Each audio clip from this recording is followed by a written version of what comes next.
앞뒤적으로 한 번만 인사할까요? 네, 잘 나오셨습니다. 인사 한번 하겠습니다. 네, 반갑습니다. 축복합니다.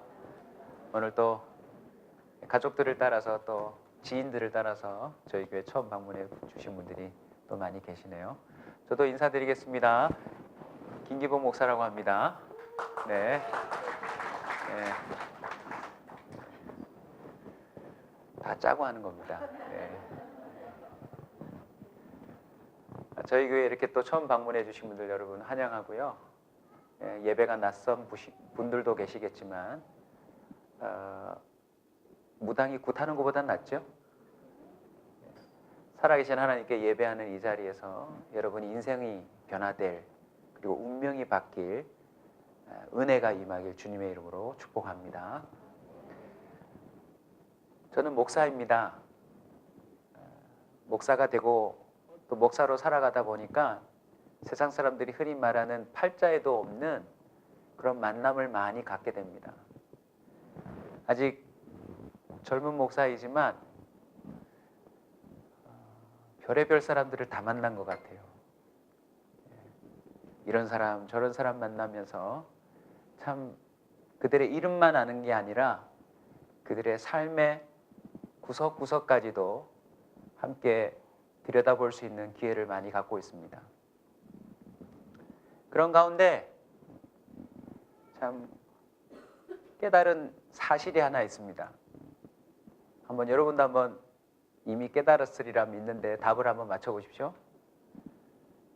모든 가정마다 무엇 없는 가정은 없다. 자, 뭐가 들어갈까요? 가정생활 하고 계시죠? 네. 제가 만나본 모든 가정들마다 뭐 없는 가정은 없더라. 여기는 문제라고 나왔습니다. 네.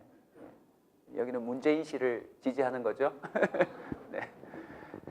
자, 또 다른 답이 있습니까? 뭐 없는 가정은 없더라. 네, 걱정 없는 가정 없더라. 예, 맞습니다. 걱정 없는 가정 없더라. 저희 차례대로 왠지 분위기가 가고 있습니다. 이제 이쪽 편 하셔야 될 것 같은데요. 자, 뭐 없는 가정은 없더라. 답하셨어요. 답이 없는 가정은 없더라.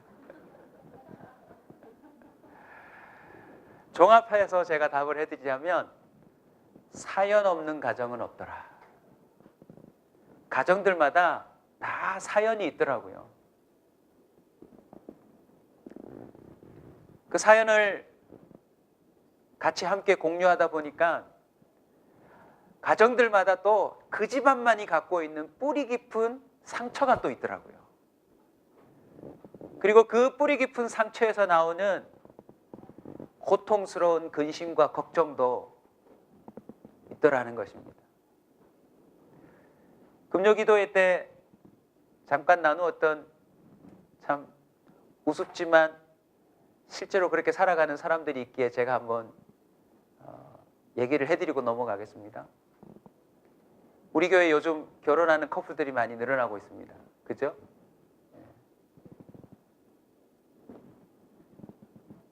한 신혼부부가 사막으로 신혼여행을 갔어요. 그런데 신랑이 타고 가던 낙타가 넘어지는 거예요. 그러자 그 신랑이 이렇게 말합니다. 한번 따라서 해주실래요?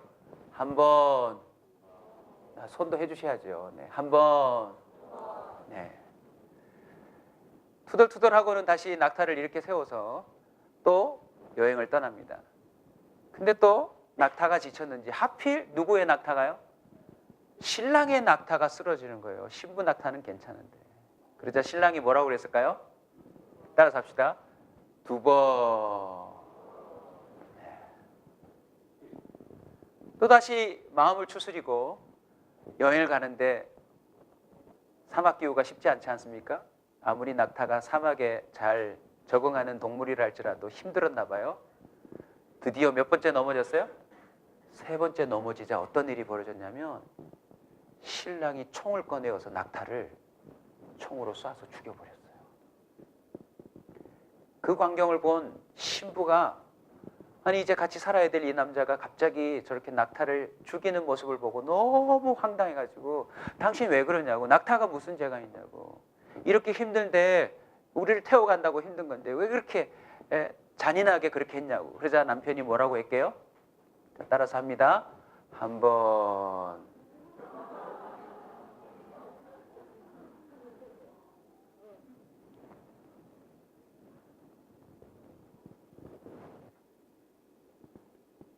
우스갯소리 같지만 평생을 2번까지만 하고 3번째 못하고 살아가는 부부들이 꽤 많이 있습니다. 몇 번 말했다가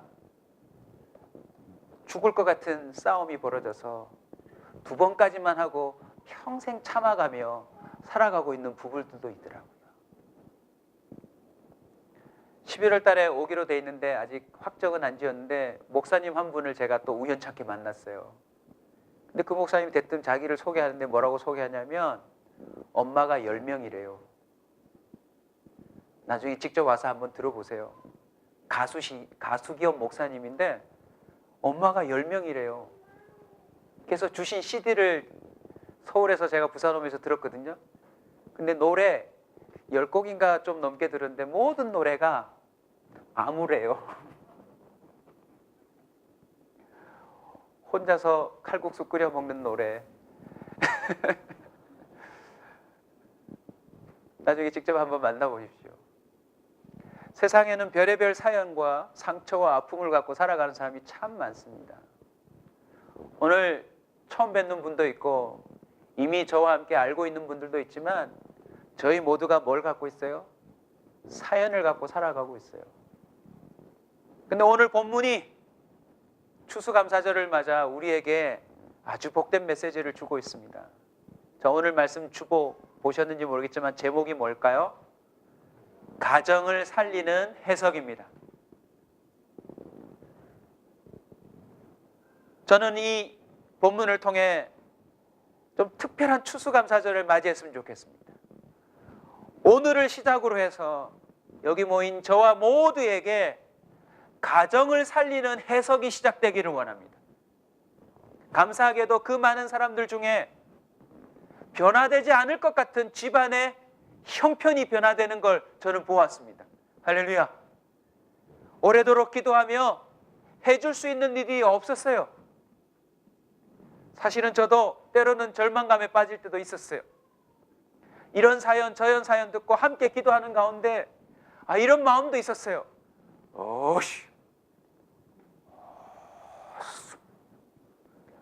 믿으십니까? 자, 따라서 하십시오. 레드선.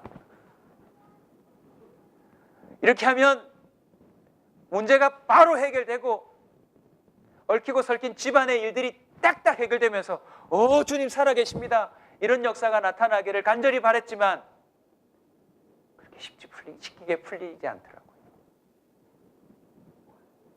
그럼에도 불구하고 반드시 회복되는 걸 저는 목격했다는 게 얼마나 복인지 모릅니다.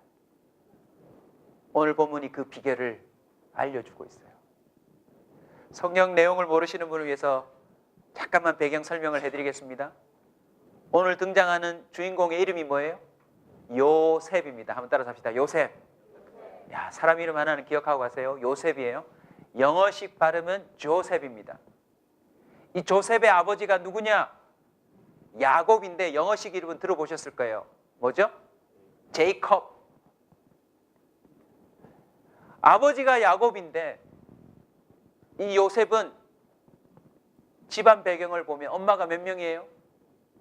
엄마가 4명이에요. 아버지가 어떻게 해서 엄마가 4명이 됐어요.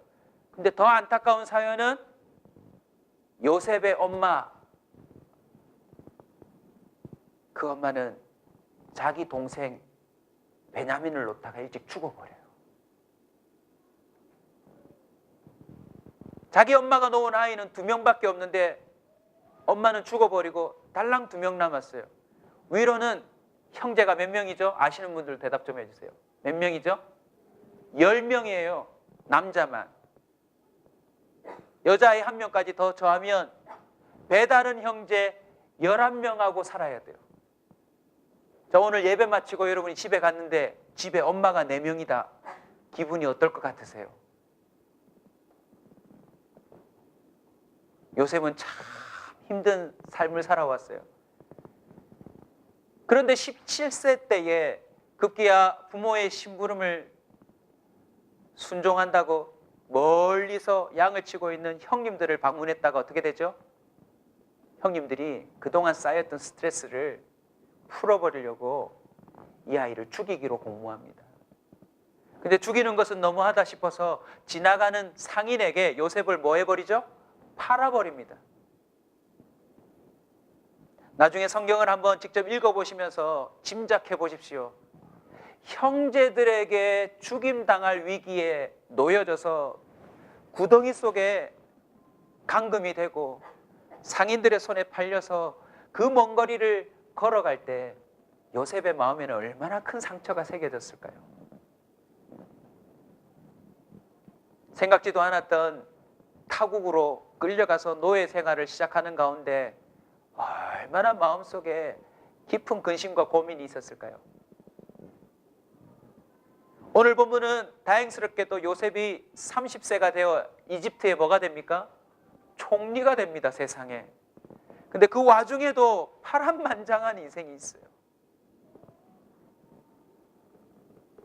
한마디로 줄여서 말하면 요셉의 인생은요, 말로는 표현하기 힘든 인생이에요. 그런데 나라의 흉년이 임하여서 요셉이 하나님이 주신 지혜로 그 흉년을 통과하고 있는 때에 먹을거리가 없어서 형제들이 다 뭐 한 거예요? 요셉을 찾아온 거예요. 지금 본문이. 자, 그 말로 표현할 수 없는 인생을 이겨내고 인생극장의 주인공이 되었어요. 총리가 되어 있는데 눈앞에 누가 왔어요? 나를 팔아먹었던 형제들이 눈앞에 와 있어요. 자, 여러분 감정이입 좀 합시다. 정말 내가 한이 많은데 그 한을 극복하고 인생 역전을 이루어 놓았는데 그 한 많은 세상을 제공해 주었던 형제들이 내 눈앞에 왔다. 여러분 어떻게 하실래요? 자, 감정이입하고 좀 해보세요. 괜찮아요. 욕 안 할 테니까 한번 해보세요. 어떻게 하실래요? 패 죽인다. 네. 자, 패 죽인다 나왔습니다. 네. 그 다음요. 자, 여러분 어떻게 하시겠습니까? 아, 네, 한번. 네, 네.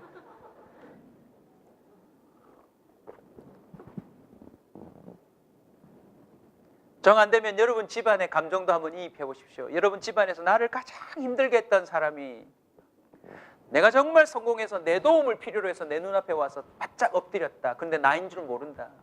나는 얘를 살릴 수도 있고 죽일 수도 있는 엄청난 권력을 갖고 있다면 여러분 어떻게 하시겠어요? 한 번이 뭐예요? 3번 이러고 바로 죽이지 않겠어요? 근데 오늘 본문을 보시면 요셉이 그 결정적인 순간에 집안의 모든 응어리진 것들을 풀어내는 가정을 살리는 해석을 해냅니다. 그걸 여러분에게 오늘 소개해드리겠습니다. 첫 번째는요, 한번 따라서 해주십시오. 미움이 아닌 사랑으로.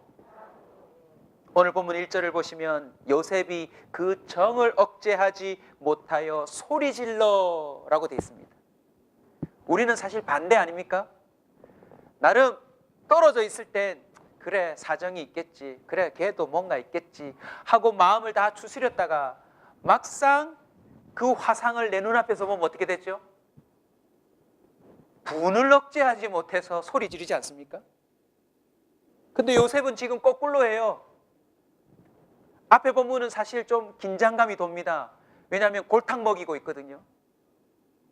형들은 내가 총리된 줄 모르고 내 얼굴도 못 알아보고 있고, 요셉은 총리가 되어져서 이 사람들을 얼마든지 마음대로 할 수 있는 입장에서 골탕 먹이는 긴장이 조금 있어요. 그런데 더 이상 이걸 숨길 수가 없어서 소리를 질러버리고 맙니다. 그리고는 내게로 가까이 오라고 얘기를 하고 내가 요셉이다 라고 말을 합니다. 여러분, 가정을 살리려면요, 미움의 감정을 내려놓고 사랑으로 바라보기 시작해야 합니다. 미움은 가정을 해체시키는 능력이 있습니다. 아무리 부모 자식 간이라 할지라도 형제 간이라 할지라도 미움의 감정은 가정을 해체시키는 능력이 있습니다.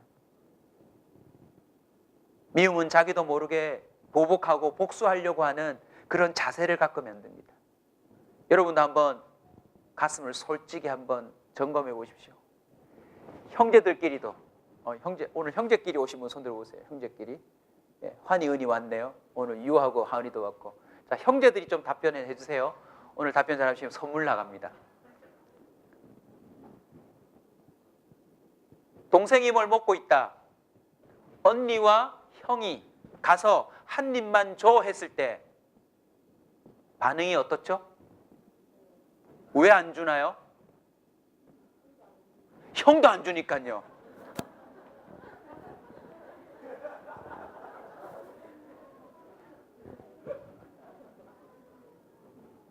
이게 바로 미움의 감정의 위력이에요.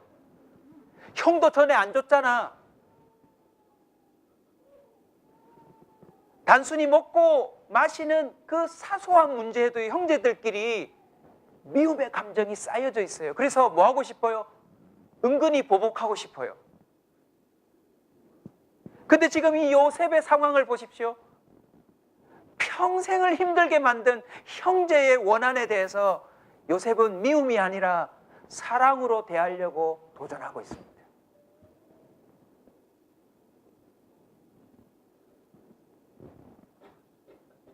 오늘 이 자리에 오신 모든 하나님의 아들, 딸 여러분, 오늘부터 조금이라도 내 속에 남아있는 우리 집안에 남겨져 있는 미움을 내려놓고자 도전하시길 주의 이름으로 축원합니다. 잘 되지 않습니다. 그럼에도 불구하고 가정을 살리려면 그래서 사랑해야 되겠다라고 해석을 하십시오. 형이 안 줘서나 형이 미워가 아니라 형이 안 줬으니까 나는 형을 사랑해야 되겠다라고 생각해보자라는 거죠. 미운 짓, 싫은 짓, 못된 짓만 골라서 하는 식구가 꼭 집안에 한 명은 있죠. 근데 오히려 방금 얘기할 때 막 몇몇 분들이 그러시는데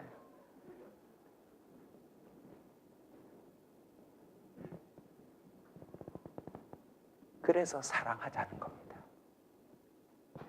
그래서 그 사람을 사랑하자는 것입니다. 그것이 바로 가정을 살리는 해석임을 믿으시길 바랍니다. 한번 따라 합시다. 미움 대신 사랑으로. 잠언 10장 18절이란 성경 구절은 이렇게 우리에게 선언하고 있습니다.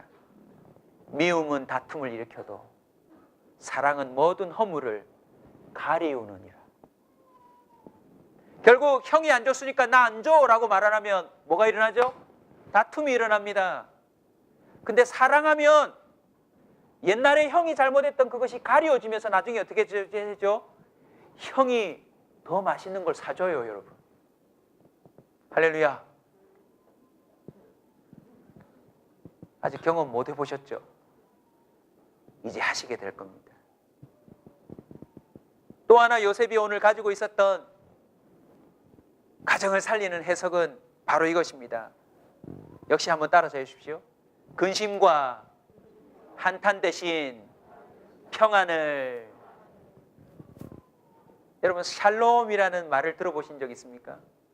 히브리 인사말인데 평안이라는 뜻입니다. 한국말로 재밌게 표현하면 너는 죽일 놈이 아니라 샬롬이다. 한번 인사합시다. 샬롬. 죽일 놈에게 평안을 선언하는 삶이 가정을 살리는 해석입니다. 드디어 요셉이 총리라는 사실이 드러나자 형제들은 뭐 하기 시작합니까? 떨기 시작합니다. 왜요? 자기들이 한 짓이 있으니까. 그들을 향하여 요셉이 뭐라고 얘기해 줍니까? 근심하지 말고 한탄하지 마세요. 혹시라도 받을 것 있는데 못 받은 형제를 볼 때마다 힘든 사람이 있습니까? 오늘 이 말씀이 정말 믿어지신다면 오늘이라도 당장 그 사람에게 전화해서 너 나한테 못 갚은 것 때문에 은근히 근심 있지? 이제 근심하지 마 라고 얘기해 줬으면 좋겠습니다.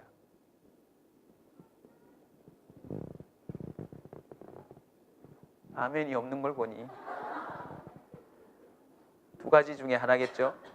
받을 돈이 엄청 많든지 아니면 목사님 사실은 내가 줘야 되는데.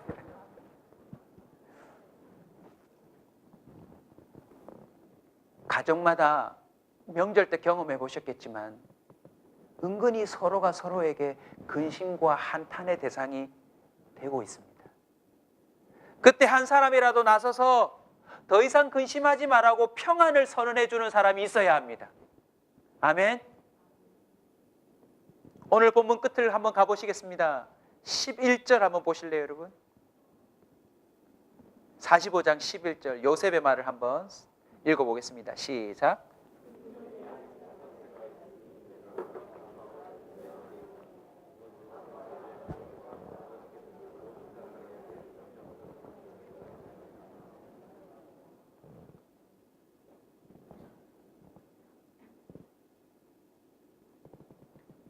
모든 부족함을 채워주리라.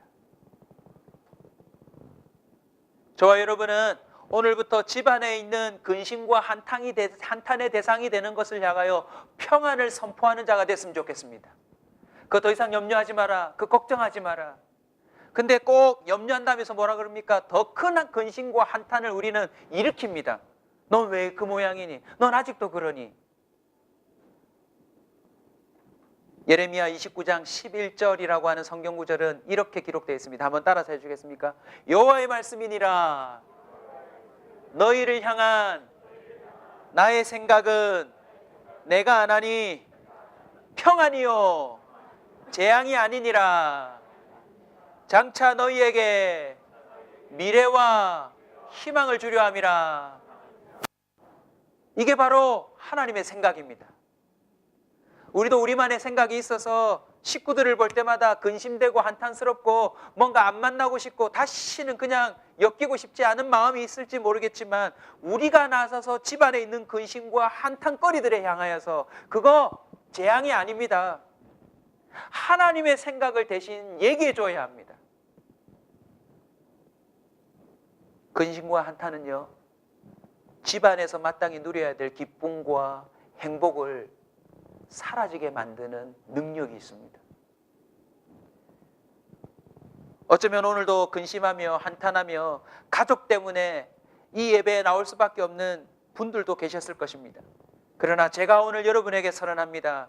근심하지 마소서, 한탄하지 마소서. 하나님이 여러분을 향하여 갖고 있는 생각이 있는데 그게 무엇이냐? 미래의 희망을 주기 위함이랍니다. 아멘. 오늘부터 이 말씀을 믿으시고 여러분이 가정을 살리는 해석을 갖고 도전하신다면 여러분의 가정도 달라질 수 있습니다. 상상하지 못하는 아름다운 가문이 될 수 있음을 믿으시기 바랍니다. 여러분이 도저히 풀어낼 수 없는 그 완강함과 또 굳어짐과 완전히 깨어져 버린 그 관계마저도 풀어낼 수 있음을 믿으시기 바랍니다.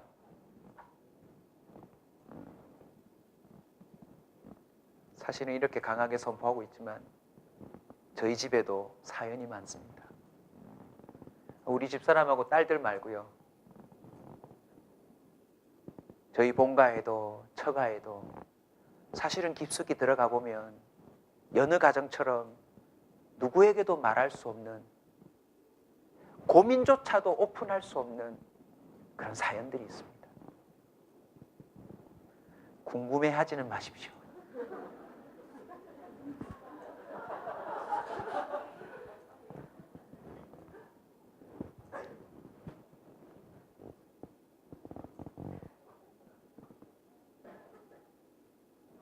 사실은 미움 대신 사랑, 근심과 한탄 대신 평안을 선포하기가 쉽지 않습니다. 그런 마음 먹었다가도 막상 본가에 한번 다녀와서 그 문제의 중심이 됐던 사람들과 한 번만 대면하고 오면 3번을 외치고 싶습니다. 그냥 여기서 끝내고 싶습니다. 다 부질없는 짓 아닌가? 끝내고 싶어요. 요셉이 가졌던 이 세 번째 해석의 툴 때문에 사실은 첫 번째, 두 번째가 가능한 것입니다. 여러분 같이 한번 눈으로 확인하고 말씀을 또 드리겠습니다. 5절 한번 보실까요? 45장 5절입니다. 여러분이 한번 읽어주십시오.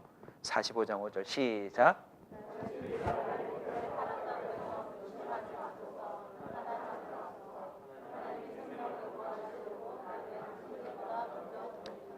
8절도 한번 7절 8절도 한번 읽으십시오. 시작. 하나님이 큰 구원으로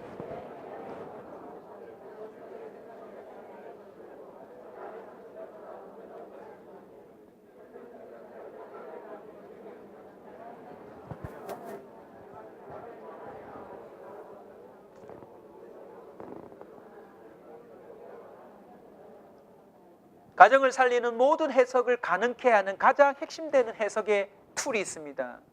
바로 이겁니다. 한번 따라서 해주시겠습니까?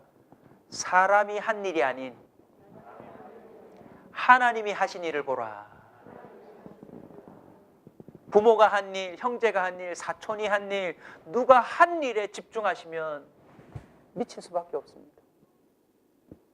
요셉은 지금 형들이 나를 팔은 사실에 주목하지 않습니다. 그건 기정사실이지만 그거보다도 무엇에 주목합니까? 그럼에도 불구하고 하나님이 내 인생 가운데 그리고 우리 집안 안에 하고 있는 일들을 보기 시작했다는 것입니다. 여러분, 사람이 한 일에 초점 맞추지 마십시오. 그러면 미움이 커질 뿐입니다. 그러면 근심과 한탄이 커질 뿐입니다. 무엇에 주목하셔야 합니까? 이미 우리 집안 안에 하나님이 하고 계시는 일에 주목하시기 바랍니다. 아멘. 오늘 이 자리에 오신 것도 하나님이 일을 하고 계시기 때문이라고 저는 믿습니다. 저도 제 인생 가운데 행하신 일에 주목해 보니 제가 갖고 있는 그 일들은 아무것도 아니더라는 것이죠.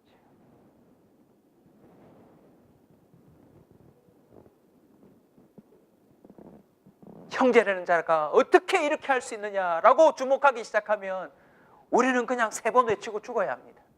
아니, 부모인 당신이 우리에게 어떻게 이렇게 할 수 있습니까? 라고 말을 하기 시작하면 역시 3번을 외쳐야 합니다. 아니, 형제라는 자가 어떻게 외칠 수 있는가? 아니, 자녀라면서 너는 어떻게 부모에게 이럴 수 있느냐라고 외친다면 우린 다 죽어야 합니다. 그런데 여러분의 인생과 가정을 유심히 들여다보시면 하나님이라는 분이 일하고 계실 겁니다. 언젠가는 그분이 직접 간증을 한번 하겠지만 제가 만난 분 가운데 이런 고백을 들었습니다. 지난주에 제가 들었던 고백인데요. 목사님, 갑자기 40년 전이 생각났습니다. 이렇게 말씀하시더라고요. 왜요? 첫 아이를 임신하고 한 번, 두 번, 3번을 외치는 남편 때문에 첫 아이를 임신하고 죽고 싶어가지고 송정 해수욕장에 그 옆에 있는 섬 있죠? 섬이라기보다 붙어있는 무슨 뭐죠? 죽도예요? 죽겠구만. 죽도네 또. 하여튼 죽도록 힘들어가지고 죽도록 하셨대요. 근데 그분 말씀이 죽으려고 갈등하고 간 게 아니라 확정하고 가셨대요. 여러분, 얼마나 힘들었으면 첫 아이를 가지고 죽으려고 했을까요? 그런데요, 죽으려고 딱 앉아 있는데 그 죽도에 뭐 캘 게 뭐가 있다고 약초를 캐는 할아버지가 오셨대요. 근데 그 할아버지도 참 대단한 분이 그것이 처음 보는 아낙네 소를 잡으면서 진맥을 잡더래요. 그리고 하는 말이 십전대보탕에 뭐 이거 저거를 섞어가지고 먹으라라고 얘기를 해주더래요. 근데 놀랍게도요, 새로운 해석이 임한 거예요. 내가 지금 죽고 싶은 마음이 남편과의 관계 때문이 아니라 내 몸이 힘들어서 이런 마음이 생길 수도 있겠구나 하는 마음이 갑자기 들어와서 안 죽었대요.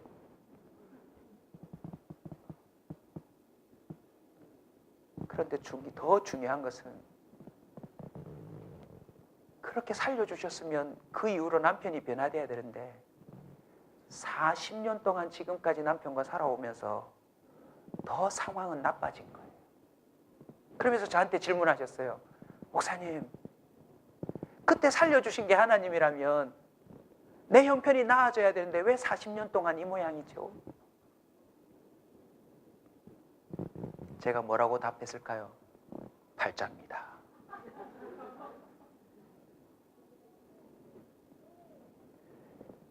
그분이 그걸 고백해 주는 날 새벽에 저도 똑같은 깨달음을 얻었거든요. 여러분, 애굽에서 광야를 향하여 달려나올 때 홍해를 건넜어요. 얼마나 기뻐요. 홍해를 딱 나오는 순간 하나님이 강하게 역사하셔서 모든 게 해결될 거라고 생각하지만 그때부터 몇 년이에요? 40년 동안 아무 일도 안 일어나요. 오히려 가면 갈수록 더 힘들어져요. 광야에서 어머니 아버지 다 죽어버렸어요. 가나안 땅 몇 주, 몇 개월이면 갈 수 있는 땅인데 맨날 광야 안에서만 빙빙 돌아요. 근데 결론이 뭔 줄 아세요? 비록 40년이란 한 많은 세월이 있었지만 지금 그분은 어느 때보다도 하나님과 동행하고 계신 거 있죠. 그리고 그 옆에 앉은 동료도 같이, 성도님도 같이 고백했는데요. 이제는 그분 한마디 말씀만 하면 듣고 있는 사람의 그 가정 삶에 대한 그 어려움이 그냥 쉽게 이렇게 사라질 수 있는 위로가 툭툭 나오는 거예요. 할렐루야. 나중에 그분이 직접 혹시라도 간증을 하면 자신의 삶을 바라보는 해석이 완전히 달라져 있음을 여러분도 경험하게 될 줄로 믿습니다. 제 이야기를 잠깐 하고 영상을 하나 보고 기도를 하겠는데요. 궁금해하실 것 같아서 하나만 오픈하겠습니다. 저희 아버님은 9남매 중에 남자 막내입니다. 놀라지 않는 여러분을 바라보며 제가 좀 놀랍네요. 9남매라니까요.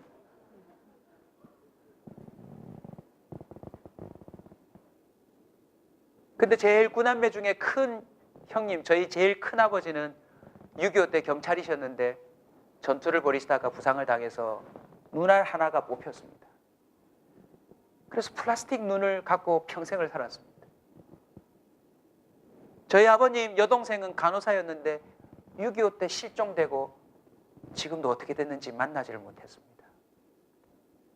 저희 아버님은 6.25 직후에 38선에서 근무를 하다가 야간에 간첩작전을 나갔다가 총기 사고가 나서 팔에 관통상을 입고 큰 부상을 당했습니다. 너무 산골 깊은 곳에서 부상을 당하는 바람에 출혈이 심하여서 팔을 자르라고 했습니다. 그런데 저희 아버님이 팔 없는 병신으로 있기보다 못 움직여도 팔이 붙어있는 병신이 좋으니까 꼭 그냥 팔만 붙여놔달라고 부탁을 해서 간신히 팔을 붙인 채로 의과사 제다를 했습니다. 9남매 중에 전쟁통에 큰아들은 눈이 뽑히고 딸은 온데간데 실종되고 막내 아들은 팔을 못 쓰는 그야말로 병신이 되어 왔으니 얼마나 기구한 인생입니까? 그 집안에 저희 어머님이 시집을 오신 거예요. 저희 어머님하고 아버님은 나이 차이가 9살이나 납니다. 저희 어머님은 믿음이 너무 좋은 분이었고 저희 아버님은 전혀 예수를 안 믿는 분인데 우리 어머님이 말씀으로 응답받고 우리 아버님하고 결혼하셨는데 목사가 되어서 우리 어머님 간증 들어보니까 말씀을 잘못 받으신 것 같아요.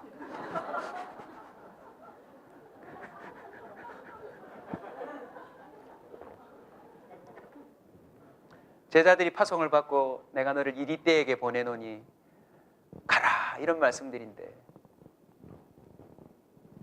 하여간 제가 나왔으니까 뭔가 의미는 있겠죠.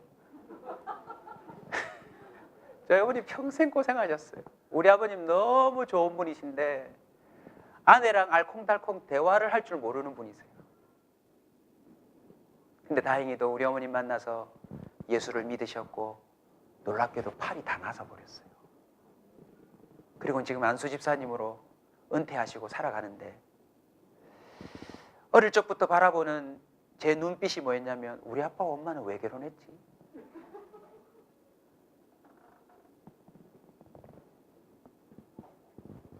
제가 발견한 해석을 하나 알려드리고 설교를 마치겠습니다. 목사가 되기까지 예수 그리스도의 십자가 사건이 우리를 구원했다 하는데 그게 이해가 안 됐습니다. 요즘은 좀 그 찬송이 덜하지만 제 어릴 때는 주로 찬송이 교회만 가면, 부흥회만 가면 이거였습니다.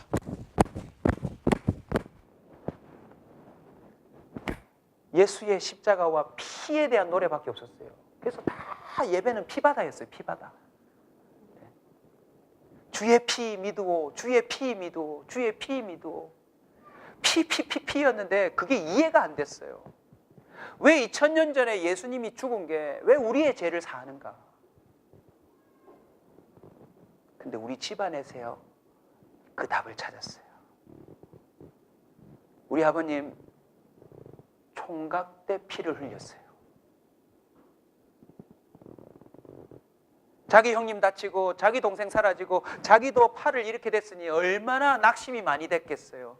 그런데 하나님이 기가 막히게 인도하셔서 결혼할 수 없는 여자의 마음 가운데 하나님이 성경 구절을 불어넣으셔가지고 삶에 대한 다른 해석을 가지고 결혼할 수 없는 부부가 된 거예요. 그리고는 또 파란만장한 인생 역동을 겪고 오셨는데 어느 날 이런 깨달음이 우리 가정에 왔어요. 총각 때 피를 흘렸지만 내가 그 총각의 아들이 되는 바람에 저 대학교 졸업할 때까지 학비 한 번도 낸 적이 없습니다. 아멘을 안 하시는 거 보니까 돈이 좀 많으신가 보죠.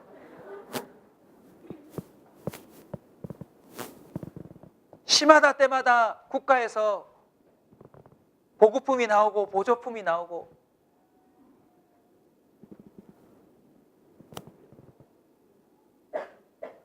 자녀들은 불러다가 여행도 시켜주고, 지금도 저는 하나님의 은혜를 놀랍게 깨닫습니다.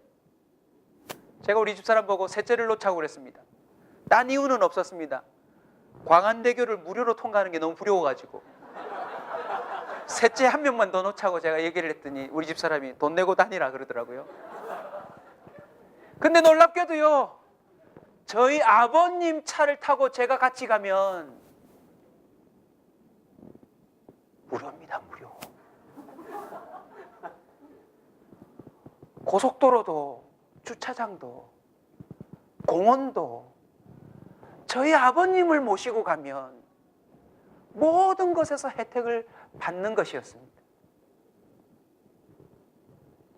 한 청년이 자신의 미래를 두고 이건 왜 이런가, 왜 우리 집안은 이런가 생각했을지 모르지만 그 한 청년의 흘린 피가 온 집안을 살려놓았어요. 저희 집은 보란상조 들지 않아도 됩니다. 저희 어머님 돌아가시는 순간 국립묘지로 갑니다. 국가에서 조총을 쏘며 예를 갖추어서 저희 아버지 어머님은 평생에 국립묘지에서 그 모든 걸 관리해 줍니다.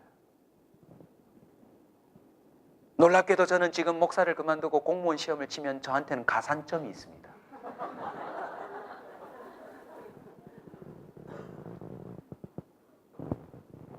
저는 저희 아버지를 너무 사랑합니다. 지금도 한 번씩 가보면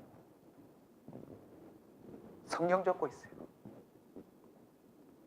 세련된 말투도 아니고 우리 어머님이 우라통이 터질 만큼 그냥 성실 하나, 오직 그 성실 하나이지만 선원이 되셔서 유조선과 충돌해서 난파되어서 죽었는지 살았는지 모를 일들이 한두 번이 아니었고, 지금도 제가 가면 김 목사 왔나 하고 저를 끌어안아줍니다.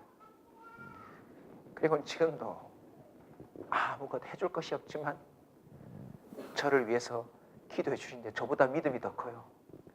내가 교회 할 자리 받았는데 저기 부산 구치소 자리를 나 받았대.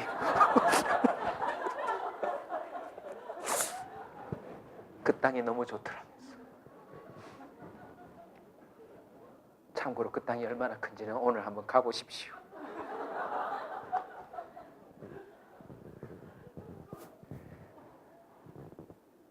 사실은 몇 주 전만 해도 우리 어머님이 나는 너네 아빠랑 못 살겠다. 가면 갈수록 더 애기가 되고 남편에게 위로받고 싶은데 끊임없이 위로만 해달란다. 제가 또 가슴이 옛날 추억들이 많이 떠올라서 또 가봤더니요, 우리 아버님은 꿋꿋하게 화단에서 분갈이를 4-5개씩 하고 계시면서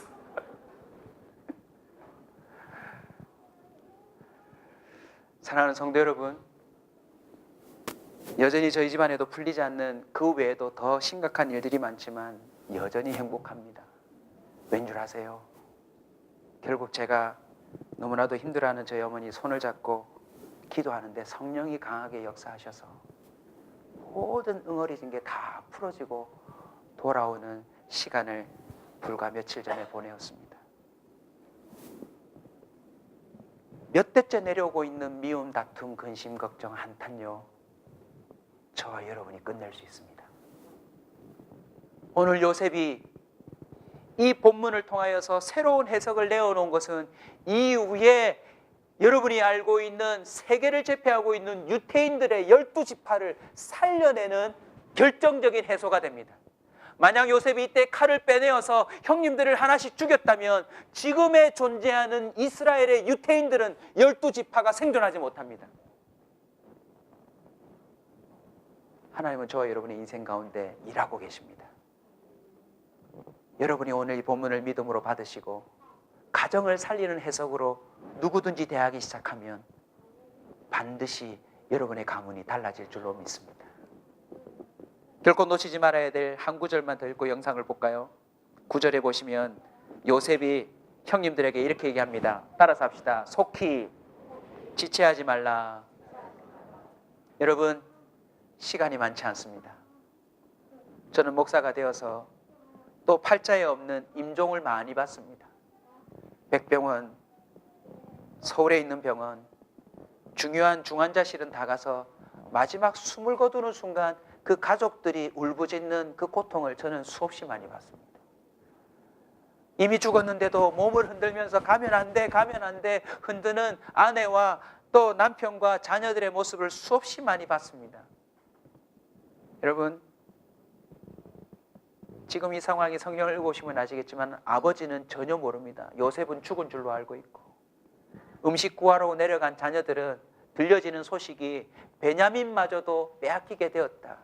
아마 야곱이요, 뇌출혈로 쓰러질 만큼 긴급한 상황입니다. 그때 요셉은 이렇게 말합니다. 속히 지체하지 말고 올라가서 요셉이 살아있다라고 말해라. 그리고 그 요셉이 총리가 됐다고 말해라. 그리고 이제는 살 길이 열렸다고 얘기해줘라. 여러분, 집안에 적어도 저와 여러분처럼 한 명이라도 예수 그리스도의 그 보혈의 능력을 깨달은 사람이 있다면 그 집안은 하나님이 살리기로 작정한 집안인 줄 믿으셔야 합니다. 달라질 수 있습니다. 저와 여러분에게 그 사명이 있음을 알고 남은 생애에 우리 집안을 부족함이 없도록 일으키는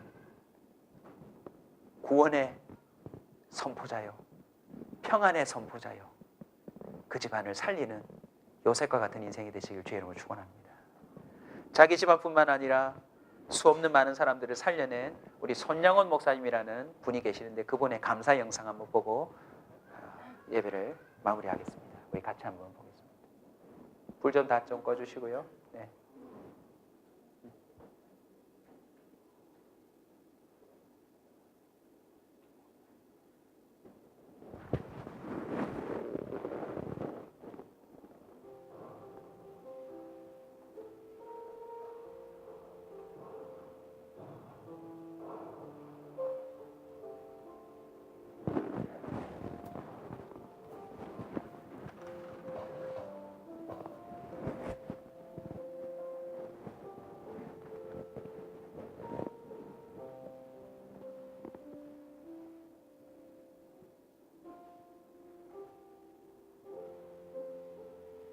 자기 아들을 죽인 범인을 살려내는 목사님입니다.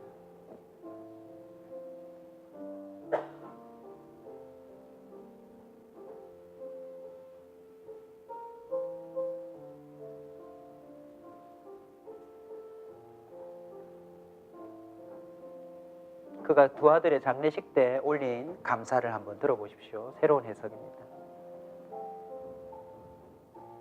나 같은 죄인의 혈통에서 순교의 자식을 낳게 하시니 감사합니다. 허다한 많은 성도 중에서 이런 보배를 나에게 주셨으니 감사합니다.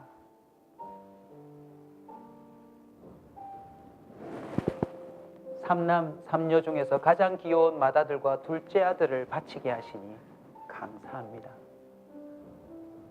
한 아들의 순교도 귀하거늘 하물며 두 아들이 함께 순교했으니 더욱 감사합니다. 예수 믿고서 와서 종신에도 복이라 했는데 전도하다 총살 순교했으니 더욱 감사합니다. 미국 가려고 준비하던 아들이 미국보다 더 좋은 천국 갔으니 내 마음 안심되어 더욱 감사합니다. 내 아들을 죽인 원수를 회개시켜 아들 삼고자 하는 사랑의 마음을 주신 하나님께 감사합니다.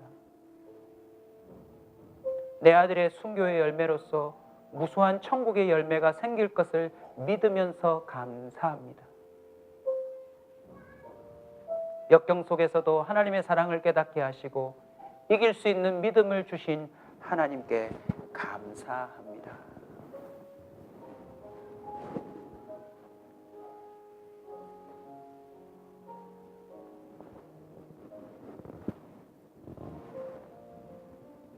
목사님의 고백은 애양원이라고 하는 그 나병 환자의 촌에 잘 기록이 되어 있으니까 꼭 시간을 내셔서 가족들과 함께 애양원을 한번 들려보시고요.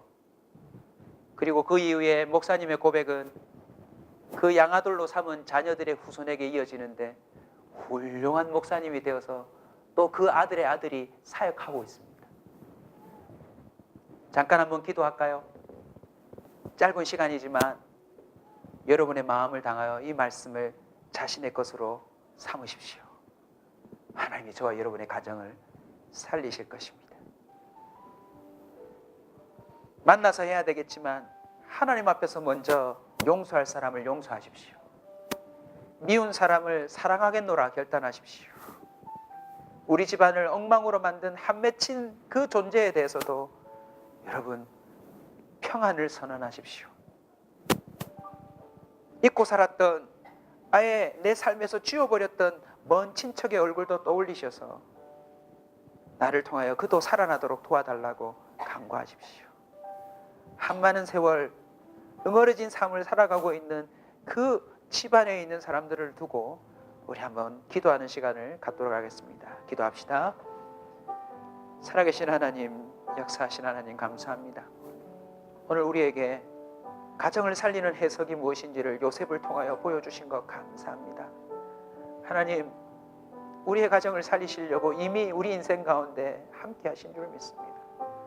죽으려던 순간 우리를 막아 살리시고 끝이 나려고 하는 순간 다시 이어주시고 3번으로 끝날 인생 4번, 5번, 6번 수없이 많은 기회를 주시며 우리를 건지시고 살리신 하나님을 찬양합니다. 하나님, 드디어 오늘 추수감사절을 맞아 우리 가정을 살리는 새로운 수확을 위해 주님이 친히 말씀해 주심인 줄로 믿습니다. 오늘부터 우리 집안에 있는 미움이 사라지게 하시고 우리 집안에 있는 한탄스러움이 사라지게 하시고 우리 집안에 있는 근심이 떠나가게 하여 주시옵소서. 우리 집안에 깃들어져 있는 어둠과 저주의 그늘이 다 사라지게 하여 주시옵시고 원망과 다툼이 사라지게 하여 주시옵시고 아버지, 주님의 그 은혜의 복량함이 세워지게 하여 주시옵소서. 하나님께서 살리시는 그 은혜의 손길들이 우리 가족 식구들 한 사람 한 사람에게 미치도록 역사해 주시기를 원합니다. 아버지 하나님, 살려주십시오. 우리의 가정을 살려주시옵시고 우리의 가정을 회복시켜 주시옵소서. 자자손손 대대로 하나님이 가정을 살리신다는 이 해석을 유산으로 물려줄 수 있도록 인도하여 주시옵소서.